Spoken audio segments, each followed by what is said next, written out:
Learning मंत्रा के online पाठशाला में आप लोगों का स्वागत है। आज हम लोग राजनीति विज्ञान के इस क्लास में बात करेंगे कि राजनीति विज्ञान के प्रश्नों को आप हल कैसे करें। इस क्रम में कल हमने आपको कंपैरेटिव पॉलिटिक्स के विषय में बातें किया था। आज के इस क्लास में बात करने चल रहे हैं कुछ और प्रश्नों की जो आपके एग्ज़ाम के लिए महत्वपूर्ण होगा।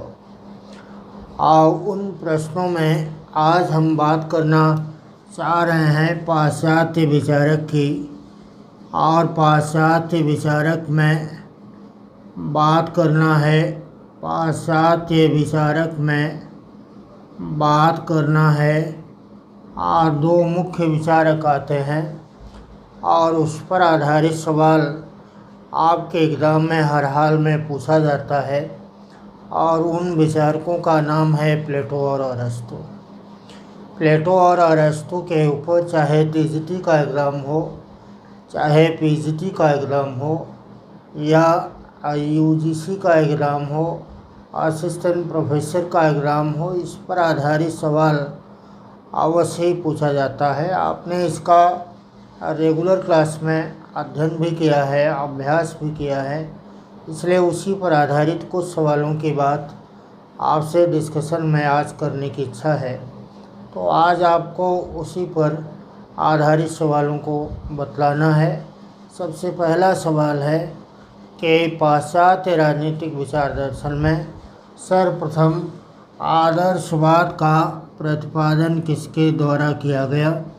अगर आपको यह सवाल आता है कि राजनीति शास्त्र में पाश्चात्य विचारकों में सर्वप्रथम आदर्शवादी विचारधारा का प्रतिपादन किसके द्वारा किया गया, आदर्शवाद की विचारधारा का प्रतिपादन किसने किया है, अगर यह सवाल आपको पूछा गया और उसमें विकल्प आपको दिया गया कि इसका सर्वप्रथम प्रतिपादन किया है सुकरात ने, इसका सर्वप्रथम प्रतिपादन किया है प्लेटो ने, या इसका सर्वप्रथम प्रतिपादन किया है अरस्तु ने, या इसका सर्वप्रथम प्रतिपादन किया है थ्रेसिमेकस ने, तो आपको क्या लगाना है कि इसमें किन चिंतकों के द्वारा आदर्शवाद के विचारधारा का प्रतिपादन किया गया। अगर आपको यह सवाल पूछा गया तो आपको क्या उत्तर लगाना है, सुकरात के द्वारा, प्लेटो के द्वारा, अरस्तु के द्वारा या थ्रेसिमेकस के द्वारा। आपको बात मालूम है कि राजनीति विज्ञान का प्रारंभकर्ता कौन है। राजनीति विज्ञान का प्रारंभ प्लेटो के द्वारा किया गया।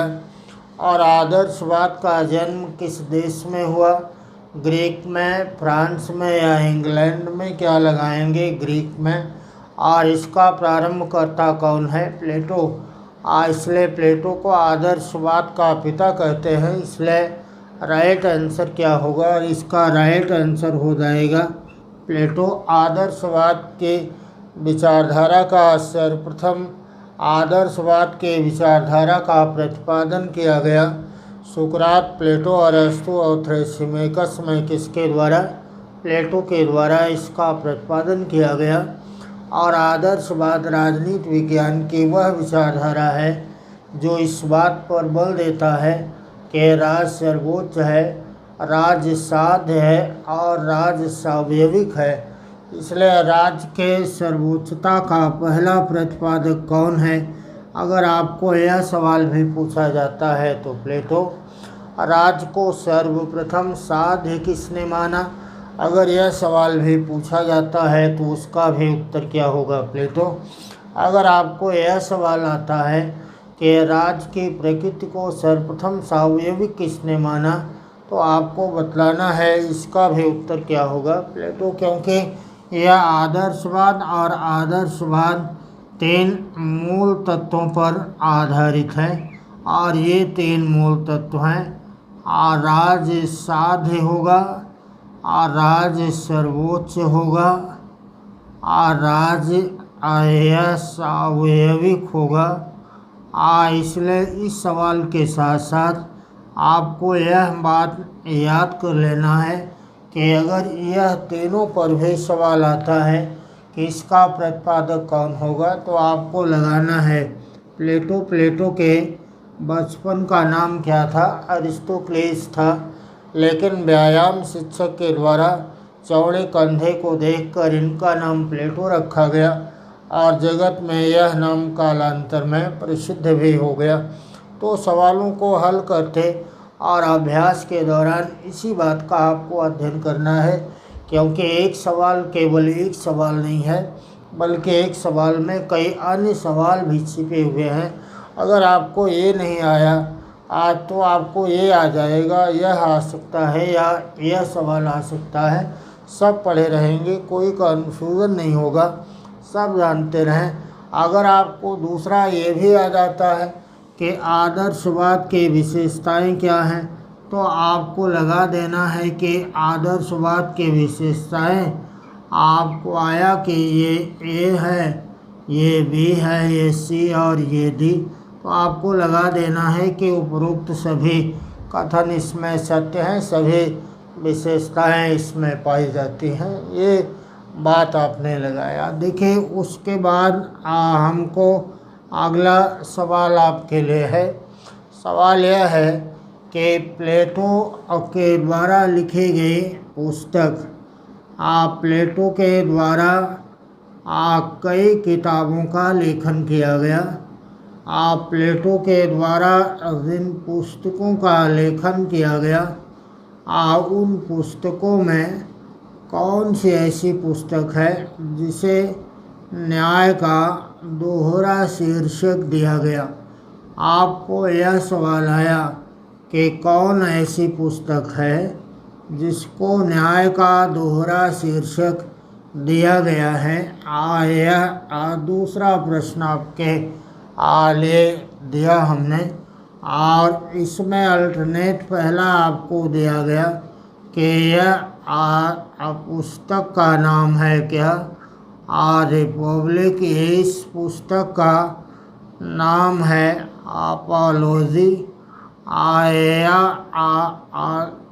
इस पुस्तक का नाम है स्टेट्समैन। इस पुस्तक का नाम है लॉस। आपको क्या लगाना है? इस पुस्तक के संदर्भ में कौन सी बात सही है, इसको न्याय का दोहरा शीर्षक किसको दिया गया, तो आपको क्या लगाना है? इसका सही उत्तर है रिपब्लिक। रिपब्लिक यह किताब है, इसलिए इसको कंसर्निंग ऑफ जस्टिस कहा जाता है। इसको कंसर्निंग ऑफ जस्टिस कहते हैं। इसको कंसर्निंग ऑफ जस्टिस कहा जाता है, क्योंकि इनके द्वारा आपने इस पुस्तक का प्रारंभ न्याय के साथ ही किया गया और न्याय के अवधारणा को सर्वाधिक महत्व दिया गया।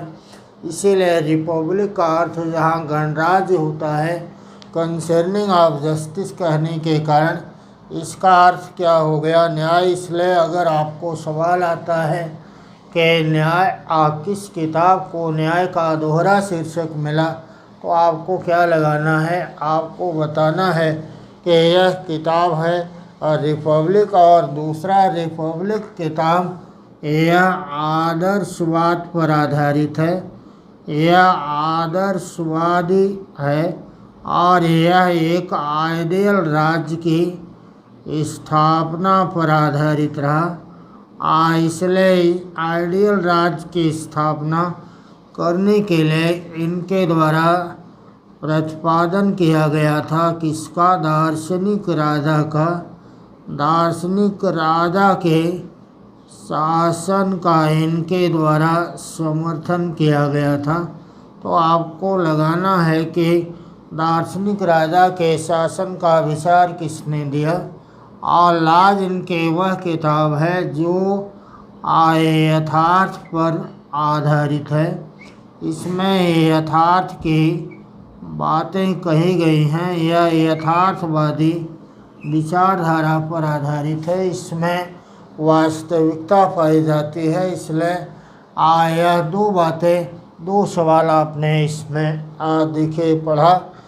एक है प्लेटो के किस किताब को रिपब्लिक कहा गया है और किस किताब को यथार्थ पर या यथार्थवादी माना गया।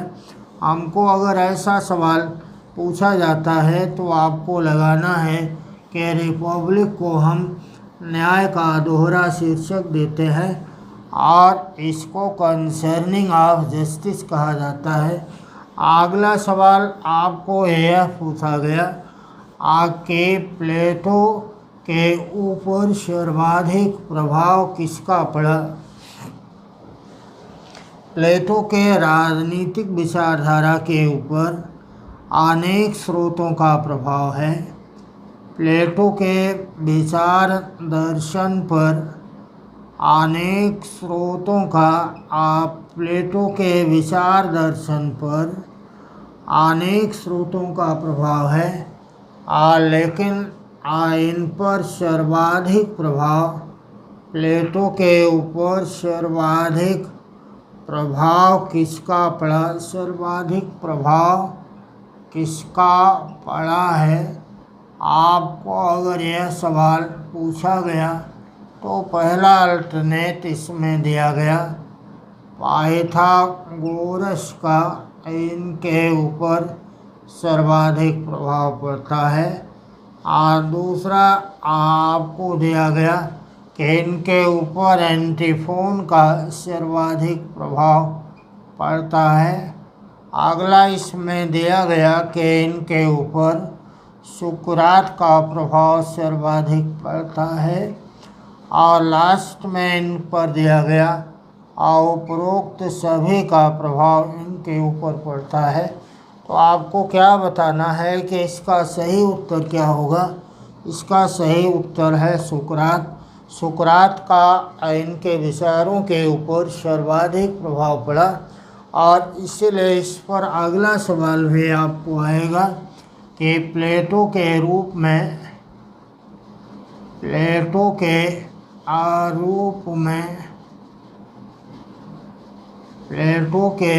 में सुकरात पुनः जीवित हो उठा।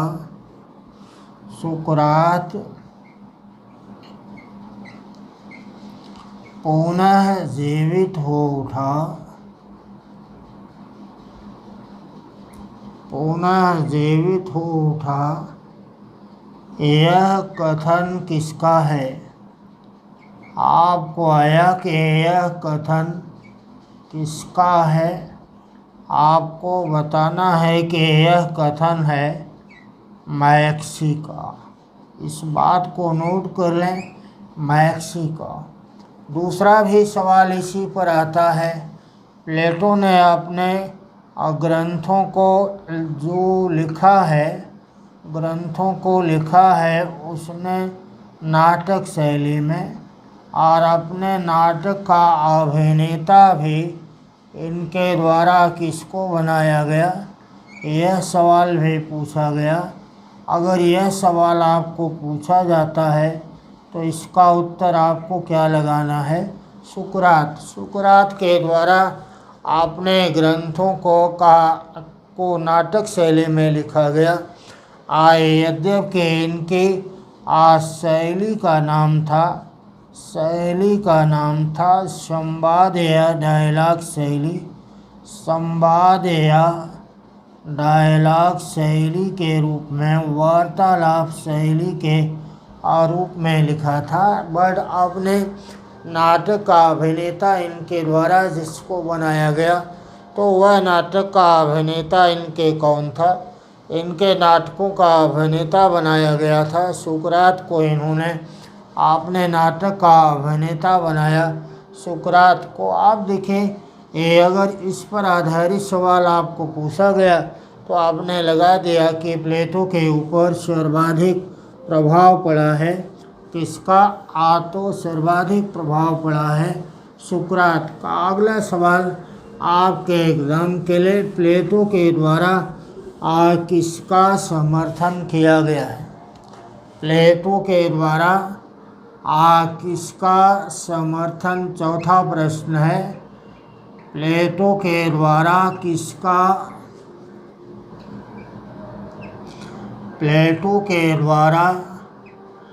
किसका समर्थन किया गया? किसका समर्थन किया गया है? प्लेटो के द्वारा किसका समर्थन किया गया?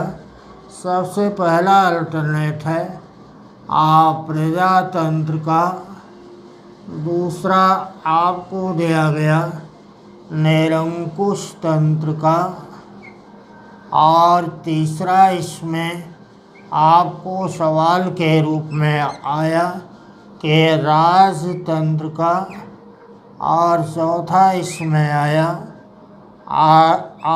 अभिजात तंत्र का, अभिजात तंत्र का या कुलीन तंत्र का। तो आपको इसमें क्या लगाना है? आपको लगाना है, इसका सही उत्तर क्या होगा आप बताइए, और आप सवालों को पूछते रहिएगा अपने कमेंट में। जहाँ पर भी आपको डाउट हो, आपके मन में कोई ऐसा सवाल चल रहा हो, तो आप सवालों को पूछते रहें। आने वाले वीडियो में उसका उत्तर आपको प्राप्त हो जाएगा। इसलिए इसमें सवालों को देखकर आप बताएं कि यह प्लेटो के द्वारा किसका समर्थन किया गया है? प्लेटो के द्वारा किसका समर्थन किया गया? आज सबसे पहले देखिए, आपको अगर आता है तो अच्छी बात है, आपने लगा दिया अभिजात तंत्र। बट आपको एक बात मालूम होना चाहिए कि प्लेटो से पूर्व प्रजातंत्र का चलन था, और प्लेटो प्रजातंत्र का विरोधी है। इसलिए आपको अगर आ गया कि प्लेटो किसका विरोध करता है, किस शासन प्रणाली का, तो आपको यह सवाल भी अगर आया तो आपको लगाना है कि डेमोक्रेसी का यह विरोध करता है, निरंकुश तंत्र का समर्थन नहीं करता है। यद्यपि कार्ल पॉपर के द्वारा कहा गया था कि प्लेटो फासीवाद का, आपको अगर यह सवाल आया कि कार्ल पॉपर ने इनको क्या कहा था, प्लेटो को फासीवाद का, प्लेटो को फासीवाद का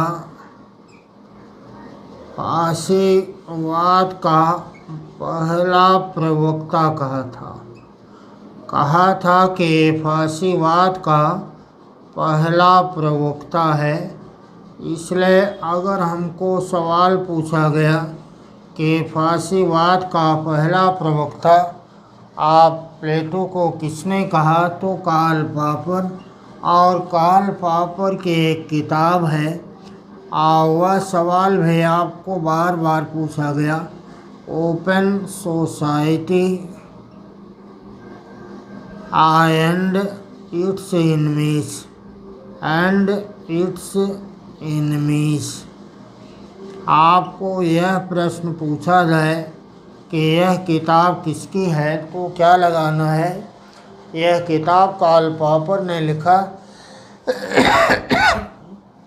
कार्ल पॉपर के द्वारा इस पर बतलाया गया कि प्लेटो ओपन सोसाइटी का खुला दुश्मन है और यह फासीवाद का पहला प्रवक्ता है। इसलिए हमको यह सवाल पूछा गया। देखिए, यह समर्थक है अभिजात तंत्र या कुलीन तंत्र का। इसको कहा जाता है दार्शनिक राजा। दार्शनिक राजा के शासन का समर्थन करने के कारण ही प्लेटो को कहा जाता है कि यह कुलीन तंत्र का पहला प्रतिपादक है। अभिजात तंत्र का इनके द्वारा पहली बार समर्थन किया गया। इसलिए दार्शनिक राजा के शासन के सिद्धांत का प्रतिपादन इनके द्वारा किया गया।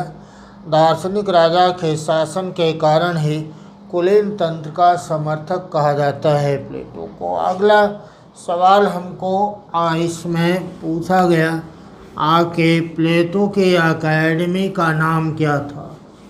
प्लेटो के द्वारा एक शिक्षालय का स्थापना किया गया और आपके एग्जाम में यह सवाल पूछा गया कि प्लेटो के अकेडमी का नाम क्या था। प्लेटो के अकेडमी का नाम क्या था। प्लेटो के शिक्षालय का नाम क्या था। प्लेटो के शिक्षालय का नाम क्या था। नाम क्या था। आपको यह सवाल अगर आया तो आपको इसके उत्तर में बतलाना है कि इनके शिक्षालय का नाम था अकेडमी। दो परस्पर सवाल आपको पूछा जाता है। एक है प्लेटो के अकेडमी के शिक्षालय का नाम क्या था और दूसरा आपको आता है कि अरस्तु के अकेडमी का नाम क्या था। अरस्तु के अकेडमी का भी नाम आपको पूछा जाता है। इनके शिक्षालय का नाम लीसियम था और इनके शिक्षालय का नाम अकेडमी था। इसलिए आपको अगर यह सवाल पूछा गया तो आपको बताना है कि यह बात किसका है। अकेडमी किसके शिक्षालय का नाम है, प्लेटो का, और लीसियम किसके। और दूसरी महत्वपूर्ण बात है कि ज़ेरिस्टियन के द्वारा प्लेटो के अकेडमी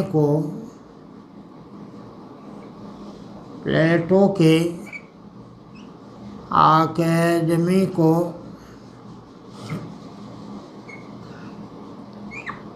बंद कर दिया गया था। बंद करा दिया गया था। इसलिए आपको यह सवाल पूछा गया कि प्लेटो के अकेडमी को बंद किसने कराया था। प्लेटो के अकेडमी को यह छठा प्रश्न आपको बनता है कि प्लेटो के अकेडमी को बंद किसने कराया था। ज़ेरिस्टियन के द्वारा बंद कराया गया था। कब बंद कराया गया था। प्लेटो की मृत्यु के बाद इसको प्लेटो की मृत्यु के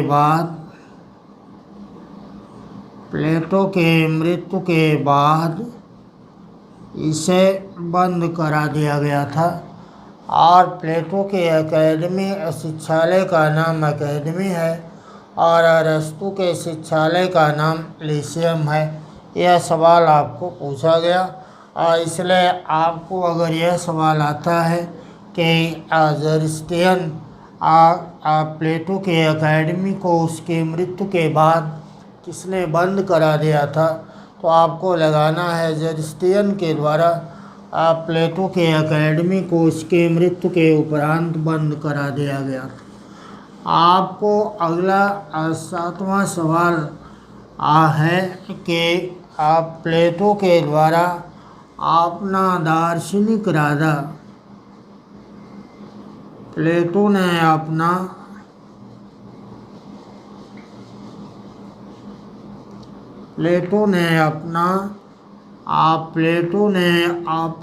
दार्शनिक इरादा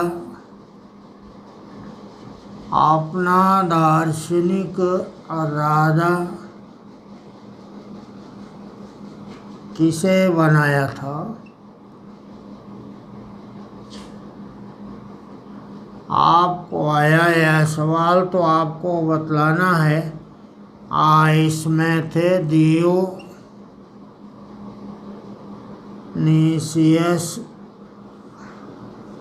द्वितीय।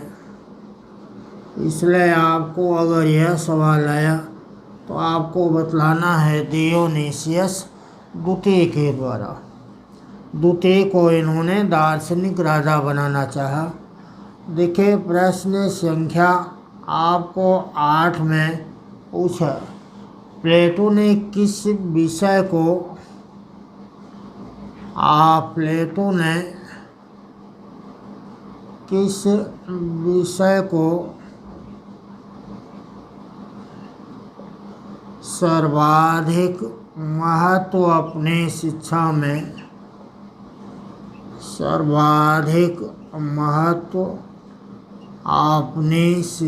में दिया था?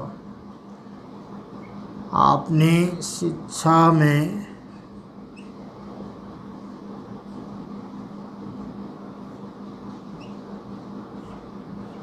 दिया था। प्लेटो ने सर्वाधिक महत्व आपको आया कि महत्व दिया था साहित्य को, आपको आया कि महत्व दिया था विज्ञान को, या आपको आया कि महत्व दिया था गणित को, या आपको आया कि महत्व दिया था भूगोल को? तो इसमें क्या लगाएंगे आप? प्लेटो ने अपनी शिक्षा में सर्वाधिक महत्व किसको दिया था? सर्वाधिक महत्व दिया था गणित को। इसलिए इसने आपने एकेडमी के प्रवेश द्वार पर यह लिख रखा था, प्रवेश द्वार पर यह लिखा था कि ज्यामिति या गणित से अनभिज्ञ व्यक्ति मेरी एकेडमी में प्रवेश न ले। अगला सवाल आपको यह पूछा गया कि पाश्चात्य राजनीतिक विचारकों के अंतर्गत प्रश्न संख्या 9 में पाश्चात्य राजनीतिक विचारकों में गुफा एवं परछाइयों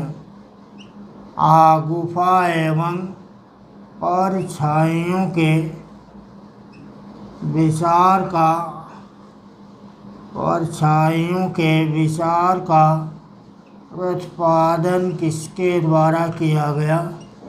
आपको पहला अल्टरनेट है प्लेटो के द्वारा, दूसरा है अरिस्टो के द्वारा, तीसरा है एंटीफोन के द्वारा, या चौथा है पाइथागोरस के द्वारा। क्या लगाएंगे?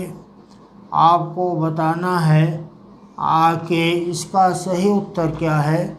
इसका सही उत्तर है प्लेटो के द्वारा इस बात का प्रतिपादन किया गया और इसमें बतलाया गया कि गुफा और परछाइयों का सिद्धांत दिया है प्लेटो ने। अगला सवाल आपको पूछा गया कि संपत्ति एवं प्रश्न संख्या 10 में आपको पूछा गया कि संपत्ति एवं परिवार के साम्यवाद